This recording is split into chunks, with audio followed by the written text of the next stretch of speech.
Hello everyone, in front of me is REALME GT Neo free theme, and let me show you how to turn on eye comfort mode. But first, open the settings, then find and select display and brightness, and here you will notice eye comfort.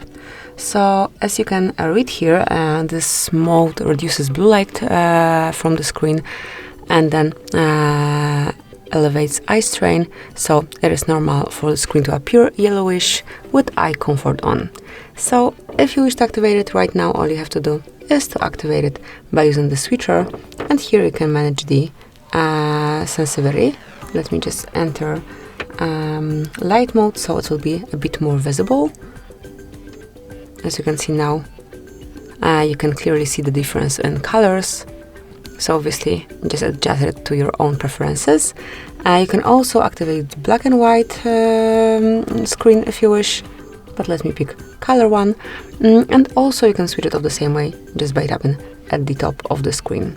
Then you can also schedule your eye comfort mode, so it can be activated, for example, at 11 and then switched off at 6 AM next day. So from now on, between setup hours, your eye comfort mode will be activated, and then after a particular period of time, so in my case after 6 AM, it will be switched off. So that's it, that will be all.